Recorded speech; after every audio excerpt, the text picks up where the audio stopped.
Hey guys, I wanted to do a video here on my stereo upgrade for an 2021 F250. This is the sport model.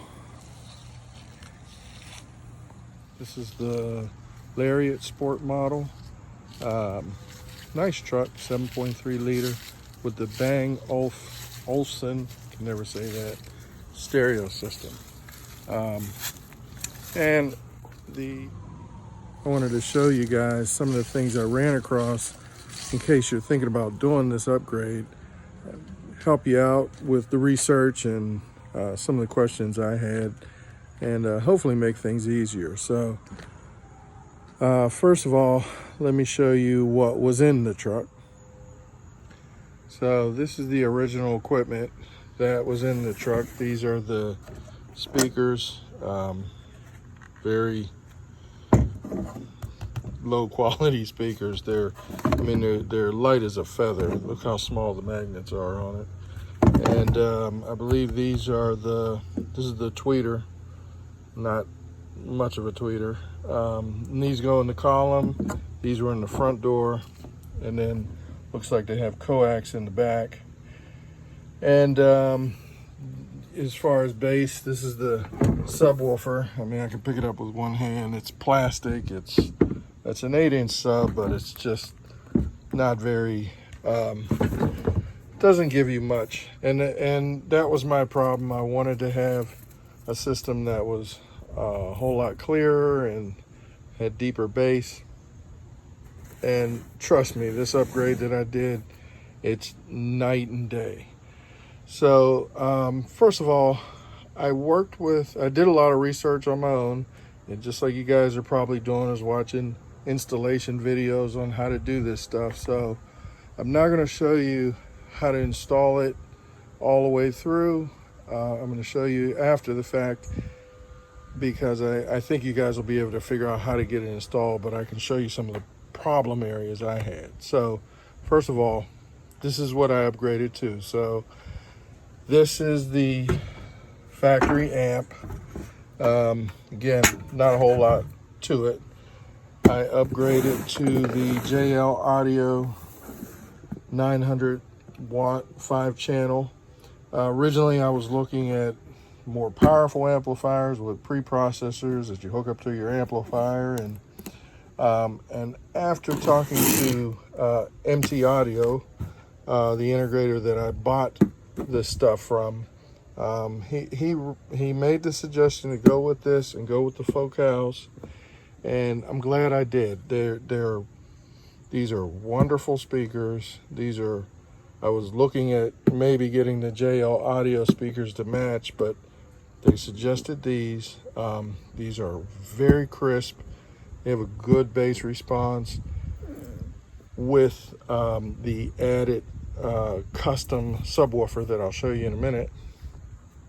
My system sounds absolutely incredible. So these are two-way coax for the back, and these are two-way components for the front. So these came with the crossovers and the tweeters for the columns. And one of the nice things about working with an integrator is they give you some extra stuff. So the original panels that are in the door, you know, when you take the door skin off, you have these plastic things that kind of cover everything up. Well, those come out completely, and they give you these custom, I just happen to have an extra one, these custom panels that replace this stuff. And basically what it ends up doing is creating a nice speaker box out of your door. So you get much better response. It's very tight. One of the other things that I really upgraded on, and I highly suggest it, is this acoustic installation. This is much nicer than like SoundSkin or some of the other ones, because it's very thick. And what I found out was that after I put it in, my truck was so much quieter. You can kind of see you know, what they have on the box. Now I didn't do the roof. I basically did the door skins inside and over the panel, and I did the back of the truck. So all 4 doors in the back of the truck, and it made a huge difference. One of the things you'll notice is these trucks they're pretty tinny, you know, and this adds a lot of noise to your music. But when you put that, if you can tell the difference, these doors are dead. This has all been covered with that acoustic stuff right on the metal, and then on the panel underneath the regular panel. So I also wanted to show you some of the tools I ended up using that I think make things go a lot easier. So originally, when I was doing my connections to the battery, I used these new Concept, and these are really nice, but what I noticed is that they take up a lot of room on the battery, and I'll show you shortly. You know, it allows you to put I think that's a 0 gauge, a 4 gauge, and maybe an 8 gauge wire in. You just kind of screw it down, and then your original battery post goes on here, and then that goes right on the battery like that. So they're nice, but they just didn't look like factory when I got done. So I decided to remove these, and I went ahead and got crimpers. And you know, this requires a 4 gauge cable, so I set everything up for 4 gauge and crimp cables on, and this just really just makes a very nice cable, and things are a lot cleaner. So I'll show you that in a minute. I got this from Pack Audio. This right here, the only thing I used it for, there's other stuff on here, but the only thing I used it for was to test the polarity of the speakers. And actually this was pretty helpful. You know, you think you're right, there was actually 2 that I had gotten wrong, so I'm glad I had this. There's a connector that you can get so that you don't have to cut into the factory wiring harness on these trucks. And after you unplug the factory amplifier, you can plug right into the harness, and then the harness will give you access to basically all the speakers that are in the doors, and you can you don't have to run speaker wires, which is really great. You definitely need some kind of, you know, soft tool to take your panels off so that you don't scratch anything up. The nice thing about this installation, I did not have to take anything out of the dash. It was only out of the doors. And then I chose to do a custom subwoofer behind the back seat, and I also put the amplifier behind the back seat. This originally was behind the back seat, and I had MTI Audio create a nice amp board for me, so I could just kind of throw this thing away and mount my amplifier, mount my crossovers, and then I also have power back there. And you know, I chose to do, you know, this is like a piece of ground cable that I had, but I tried to make everything look factory. So, you know, it's all wrapped in loom, and then I used the cloth electrical tape, that's what they use at the factory.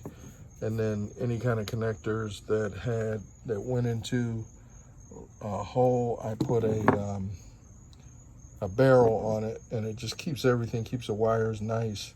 So this is just one that didn't work out, and I cut it out and replaced it. So let me show you what I got inside. So behind the back seat, we have custom sub.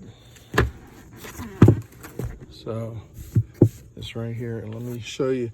So it's interesting, this other back seat, You guys who might be looking at this have probably figured out that they don't like you back behind that seat. So I found a little connector on Amazon that makes lowering this other back seat a lot easier. So you have to, if you don't have this thing, you got to fish around and get this connector out of here. But I put this little tab on here and I just pull up like that, and now I can lower my back seat. So this is the little thing that I got from Amazon. You just kind of, I don't know, take this thing apart and add this little clip. Let me see if I can get there you go. So all it does is when you pull it, you know, it disengages that thing. Otherwise you got to reach back there and pull this little thing up. It's just a pain. So I figured since I'm back here more often than not, I needed a way to get back there. So that, I'll put a link to this little thing. It wasn't much on Amazon. So this is my replacement system. The big thing with these Bang & Olufsen systems, when you're replacing the amplifier, everything goes through the amp. So you have to, the Nav TV makes this Zen Audio AB amplifier for this truck. It has, this handles the backup sensors, the phone, everything goes through this thing. All the audio goes through this thing. And what this does, it takes the output from the head-end unit. That's what this is right here. Just plugs right in and gives you 12 audio outputs. So it's 12 channels. So, and what that kind of equates to is you end up with, you can put 3 ways in the front. So that'd be channels 1 and 2, 3 and 4, 5 and 6 can be in the front. You can put 3 ways in the back, which would be channels 7 and 8, 9 and 10, and 11. I'm starting to lose count. I just know that number 12 is the subwoofer. Obviously I didn't do that much. I just have the,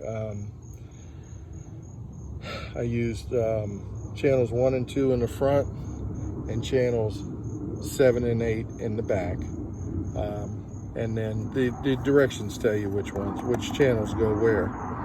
And then they just plug, the RC connections just plug directly into this amp. And I think you might notice that there's a little light on right here. So this stuff, sorry, there's a jet flying over.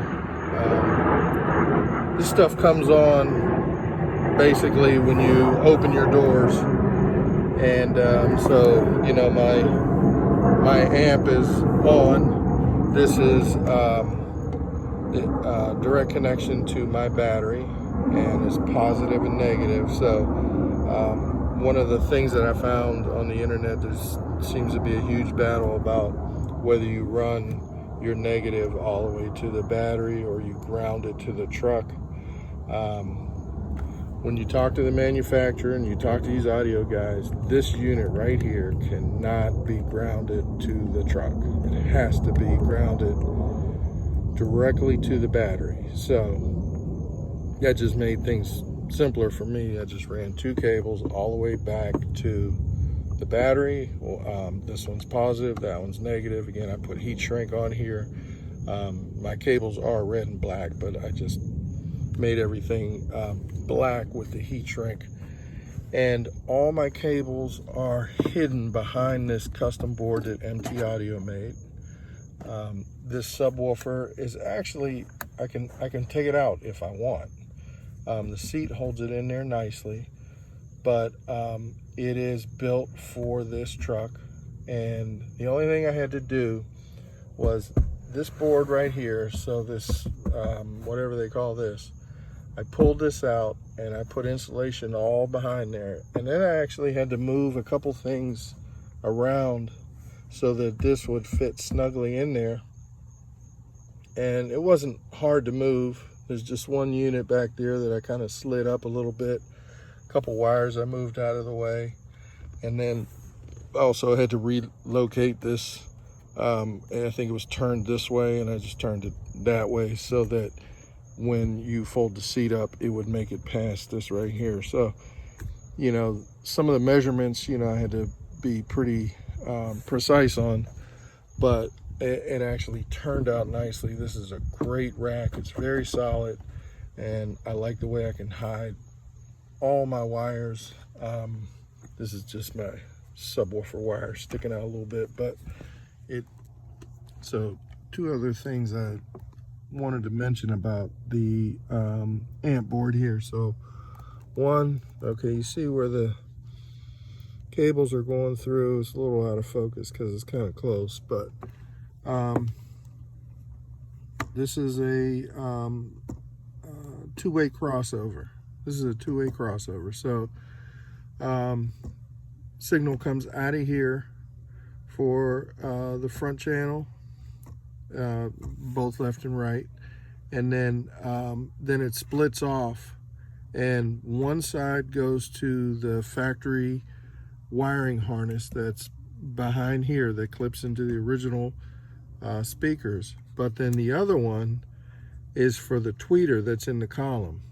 And instead of trying to use the cables for the tweeter, I ran new cables from the column, from those columns, all the way back through the channels on both sides, and connected the tweeters directly with new cables.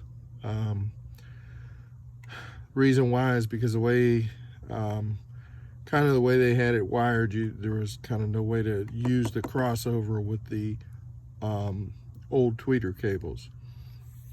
And then one other thing is that with this unit here, where it says do not connect the ground to the chassis, well, this is the power for this unit, and the ground comes in here. I forget which one it is. I believe it's this one right here. It's kind of hard to see. That one right there. That one is in the wiring harness. So what I had to do was, first I kind of split the wiring harness. I just took some of the tape off so to make this a little bit longer. But then instead of using this ground cable that's within the harness, back behind this board, I clipped this and then soldered on a new connection that goes back to my power unit on the ground side. So it's actually, you know, up under there. It's kind of hard to see, but that is the ground for this that gives me the full connection to the, or uninterrupted connection to the battery. Another thing with this custom subwoofer is that you do have to remove the jack. So I remove the jack and just keep it under the seat. One of the reasons I went with the behind the seat subwoofer is because I do use all the storage under the seat. If you guys wanted to put a bigger amplifier in your truck and put 12-inch subs under the seat, once you remove this, then you can put a full-size amp board in here so that you can have one amp for your speakers and another amp for your subwoofer, and there's plenty of room back there to do that. And then you could put, you know, 12-inch subs or whatever you wanted under the seat. Okay, setting, and these are one of the tips that I'd like to pass along. So when you're tuning this amp or any amp to this unit right here, the instructions say turn your head-in unit up to 3/4 of the way. That's not true. You need to turn your head unit on 100% all the way up, and then when you start doing your gains on your amplifier, then you can actually turn them down. Your amplifier will detect all the power coming out of this thing and then start to clip, and then you turn it back so that it doesn't clip anymore. And that way you'll get full power out of this. All this does is give you a pure signal out of your head-end unit. The other thing that I found is that this also comes with a bass boost knob, I guess that's what you call it. And I found that originally I had set the bass boost so that it would clip a little bit, and then I was using the knob to adjust it. But for this, and this is only for the subwoofer, I turned the subwoofer gain all the way up, you know, to its maximum. And then I control the subwoofer with this knob right here. And, you know, it's pretty clean, you know, I just, and what I found was different music, like some of the older music that I listen to does not have a great bass response. And so you need to boost it. Some of the newer music, you know, I listen to everything from rap, jazz, old school, everything, classical. So all that music has different types of bass in it. So it's just easier. I can turn the bass all the way off with that knob, even though the gain is all the way forward. The other thing I'd like to show you is that, so here on the battery, what I did was I ran my cables. These are my cables. And so one of these cables is the ground. So this right here is the ground. And what's important on these newer trucks is that your ground has to go through this little sensor right here. This is called a hall sensor. And this hall sensor is connected to the charging system, and basically it tells the charging system what kind of load is on the truck in general, and it helps, I don't know, keep things in balance or whatever. But whenever you're putting in anything in these trucks that draw a lot of amperage, like that amplifier, you have to run it through, and it's just like a little, it's almost like an amp meter. It's just got a little loop, and I just shoved it through there. It wasn't very hard to do at all. And then this is where I was talking about where I crimped the a new connector onto here, and then I did the same for that one. And then for my positive side, I ended up putting my fuse for my positive right here. So it's just a single, I believe it's a 60 amp fuse. And if you guys put in a bigger amplifier, you might need a bigger fuse, but this was a good location. It kind of kept things out of the way, but I can still, you know, take the cover off and access it, you know, pop the fuse out if I need to. And I can also, this was the big problem with the, with those new concept things. When I put those on here, I actually had trouble changing my air filter. I would have to disconnect the battery to change the air filter, which was pain in the neck. But one of the other things besides these cables that you should, so I ran my cables all the way across, and I found that these trucks have a great place for running cables. So if you can see down in there, those two cables go right through that rubber grommet. That rubber grommet lands right underneath here, and then I was able to, let's back out a little bit, so then I was able to pop this off, and then you can see where the cables come through, and then I was able to take all this out, and these channels are huge. There's a ton of room in here, so I was able to run all the way back. Those two big fat cables run all the way back to behind the seat, and then I popped this panel off, and then those cables came out, and like I said, I ended up with a sort of a service loop there that I could take this board in and out. And trust me, I took the board out more than I thought I would, so I'm glad I did that. The bass response on this, that I believe is an 8-inch, it might be a 10-inch, I'm not sure, I have to look at the specs, but that is a JL audio speaker and for the subwoofer, and boy do I have good bass out of this truck. I absolutely love it.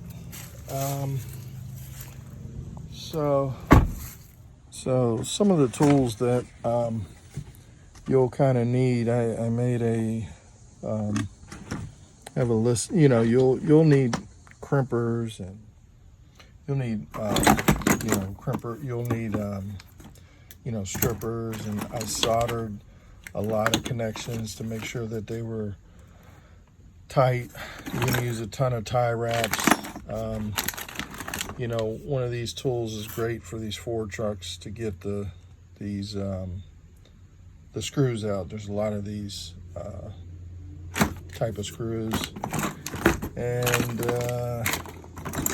ended up buying some stuff that I probably didn't need to buy, but I wanted to really kind of do this installation right. So yeah, I guess that's it. I don't think there's I'm probably missing a lot, but the installation to do this was not very hard. I spent more time doing research than I did installation. Probably the hardest part was putting the acoustic matting all through the truck. That was actually kind of time consuming, and it was a step that I thought about skipping, but you don't want to skip it. You will be so happy that your truck is so quiet when you're not playing music, and then when you are playing music, it just keeps everything very quiet. So if I think anything else, I'll add it, and I'll try and put links to the stuff that I bought for this install. And if you have any questions, just feel free to drop me a note. Thanks.